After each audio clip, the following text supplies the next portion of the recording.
Have you ever needed to stop doubting and start believing in yourself? Is this one of those times when your confidence has taken a hit? Well, my friends, it happens to all of us in our life. Sometime in your life, you're going to take a hit in career or in life for your self-confidence. And today, I'm going to give you a little pep talk and 3 practical tips on how you can get your confidence back and start moving forward again. Coming up next on ProjectSkillsMentor.com. Hi, I'm Liz, the Project Skills Mentor, and today it's about self-doubt, and more than that, getting back on track with your confidence. So important. You don't want to be overly cocky or egotistical. You don't want to be blind to your own weaknesses.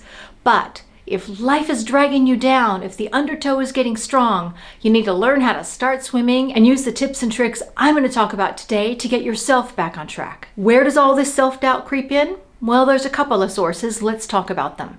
One is social media. You know, almost 5 billion people are on social media, and the average is almost 2.5 hours a day. That's a lot of input. And of course, it's good. Connecting with friends, learning new things. It's all good until it's not, right? Until it's bullying, or you start measuring yourself against the lens of what social media shows you should have a life of. That's not good. So that's one way. So let's talk about the next one. Negativity from others, from the outside.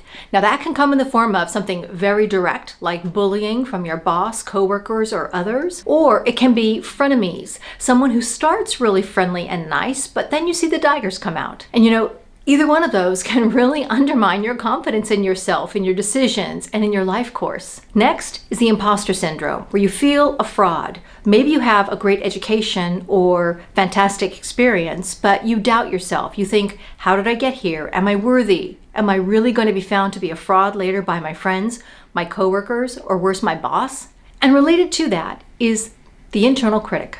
The internal critic is that little voice inside your head that constantly says, you're a loser, you're bad, you're not worth it. And that can come from not feeling a fraud so much as just being around so much negativity that you start to internalize that. Either way, all of that negativity is killing. You know, they say you can shout at a tree and make it fall over. Well, we're people and we can actually get sick from negativity. It's been proven that negativity itself can not only just depress you and derail you, but really hurt your health. And let me back that up with a quote from Cynthia Lack, a cardiologist and an author. She says, over time, self-doubt can lead to problems with anxiety and depression, which in turn can lead to serious physical ailments. Self-doubt isn't just something you feel, it's something you can actually physiologically experience. Nobody wants that. So let's talk about the pep talk side of things, now that we understand what the problems are. Trust in yourself. Because what you're doing is going out to social media to get feedback, to get acknowledgement, and to get a feeling of success.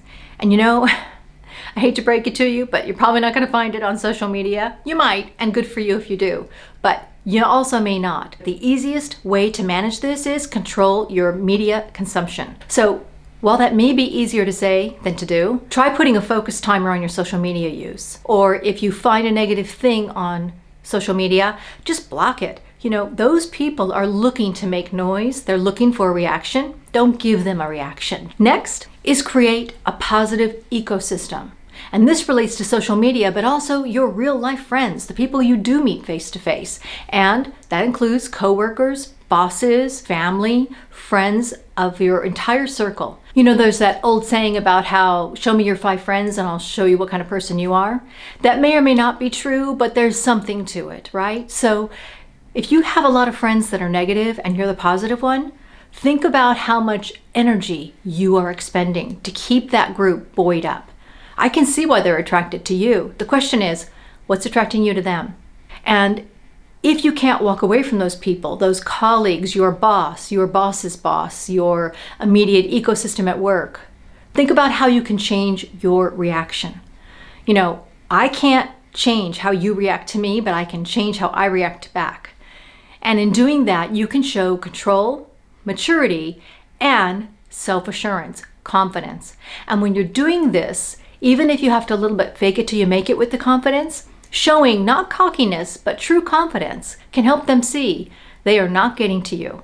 If they ask a question in kind of a snarky way, take it at face value and just respond to the question, not the underlying tone. And if it happens again and again, in the right setting, maybe one-on-one, you can have a coffee and call them out and say, You ask nice questions, but did you know you're kind of doing it in a weird way? Calling them out will help them know.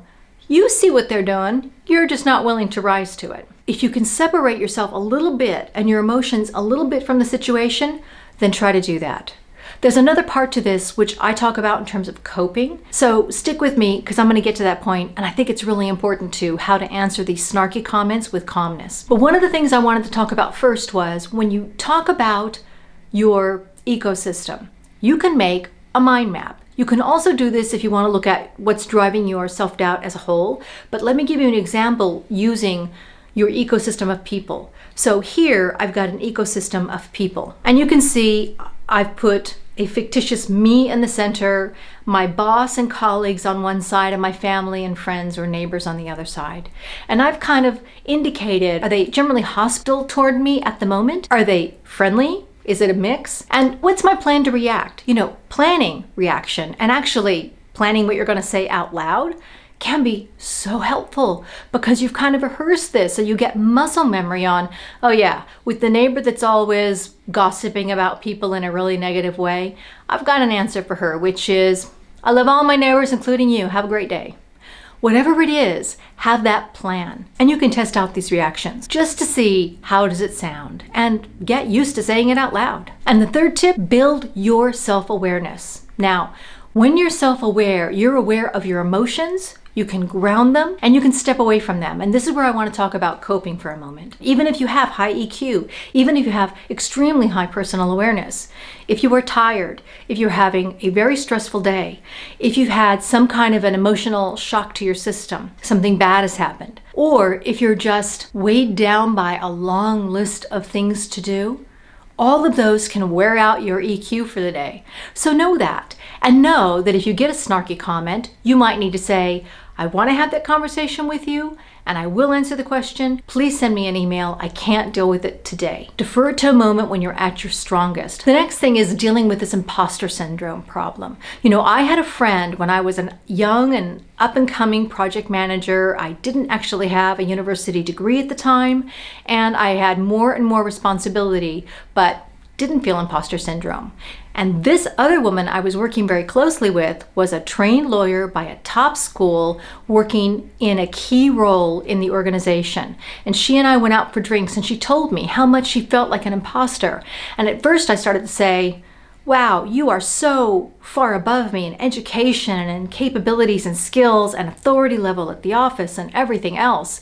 But I saw it actually really bothered her. It bothered her so much. This was a deep wound she was holding on to. So we talked it through, and actually I've learned later how detrimental imposter syndrome can be because there's no answer to it. It is something you are creating for yourself, the sense of fraud, of being found out to not be the person you think you are. So I'm interested to know, have you felt the imposter syndrome, and how did you shake it off?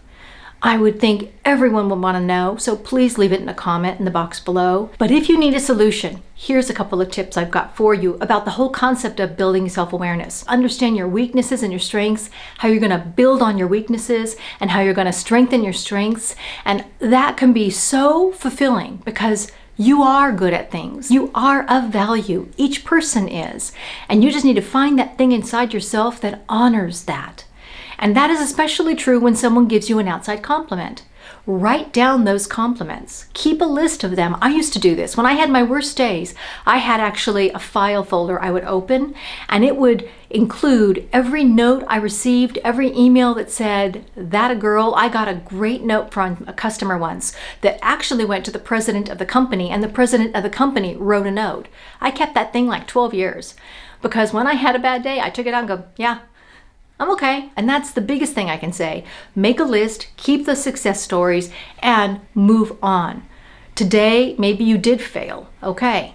Tomorrow you won't, as long as you don't let it get you down. And as long as you don't let those naysayers get to you from the outside, and you don't go on social media and start saying, oh, my friend just became the manager of the bank, or became the head of this organization, or just gave an exceptional speech at TED Talks. Don't do that to yourself, The person your objective is to be better than every day is yourself. That's all you can do. You just own this space from your head to your toes. That's all you own in life. So take care of it. Be kind to yourself and be kind to others. And it might be that you find you're the upbuilding one in the crowd and people start flocking to you because you show through your positivity that you are confident. Because you know what? Positive people are confident. I hope you found this information helpful.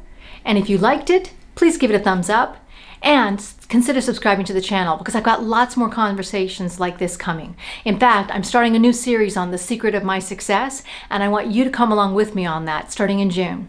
And I hope you have a great day. See you next time, everybody. Bye-bye.